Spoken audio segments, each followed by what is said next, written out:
Hello friends, हमारे ज्ञान की बातें चैनल में आप सभी का स्वागत है।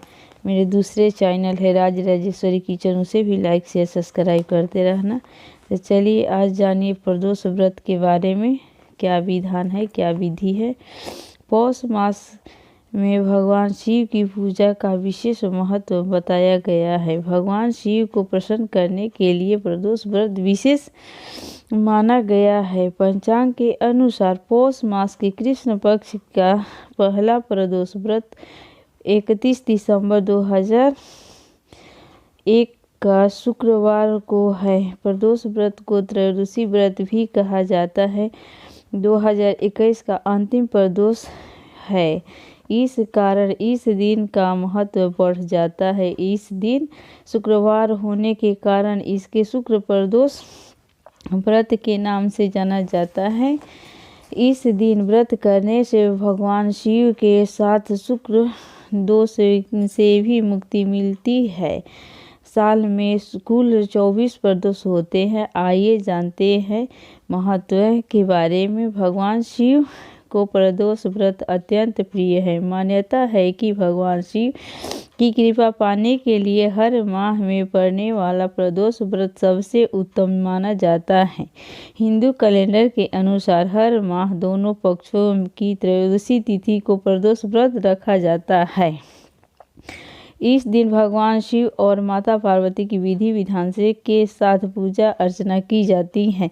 इस व्रत के विधि पूर्वक करने से दाम्पत्य जीवन में मधुरता आती है, संतान को लाभ मिलता है और बेहद स्वास्थ्य तथा लंबी आयु प्राप्त होता है संतान का।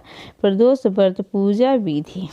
प्रदोष व्रत के दिन ब्रह्म मुहूर्त में उठकर स्नान आदि कर ले और स्वच्छ वस्त्र धारण करे। इसके बाद घर में के मंदिर में दीपक प्रज्वलित करे। भोलेनाथ का गंगाजल से अभिषेक कर पुष्प अर्पित करे। इस भगवान शिव के साथ माँ पार्वती और गणेश कार्तिक भगवान की भी पूजा की जाती है। भगवान शिव को भोग लगाए। प्रदोष व्रत के दिन भगवान शिव को फल मिठाई से भोग लगाए जाता है। शिव जी का आरती अवश्य करें। भगवान शिव की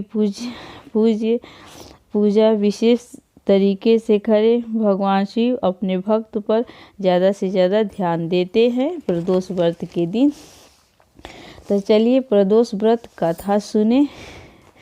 प्राचीन काल का बात है, एक ब्राह्मणी पति की मृत्यु के बाद अपने पालन पोषण भिक्षा मांगकर करती थी। एक दिन जब वह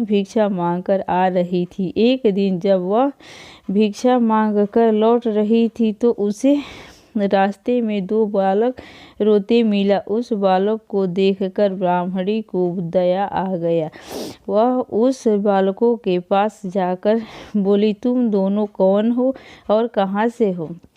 तुम्हारे माता पिता कौन है? लेकिन बालक ने कोई उत्तर नहीं दिया। यह देख ब्राह्मणी बालकों को अपने यहाँ घर ले आई। जब दोनों बालक बड़े हुए तो एक दिन ब्राह्मणी दोनों बालक को लेकर ऋषि शांडिल्य के आश्रम गई। ऋषि शांडिल्य ने कहा, हे देवी, ये दोनों बालक विदर्भ के राजकुमार हैं।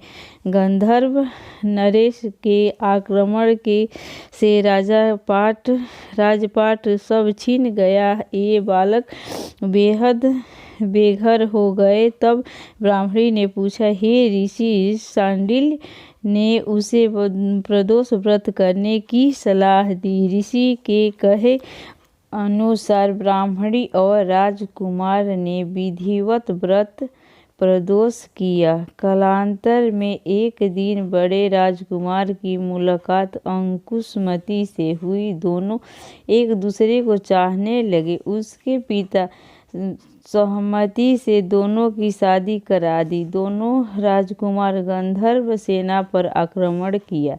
इस युद्ध में अंशुमति के पिता ने राजकुमार की मदद की थी। युद्ध में गंधर्व से नरेश की हार हुई। इस वजह से राजकुमारों को पुनः विदर्भ का राज मिल गया। तब राजकुमार गरीब ब्राह्मणी को अपने राज्य में विशेष स्थान दिया। प्रदोष के पुण्य प्रताप से ही राजकुमार को अपना राजपाट वापस मिला और ब्राह्मणी के दुख दूर हो गए। अतः प्रदोष व्रत का विशेष महत्व है। इसलिए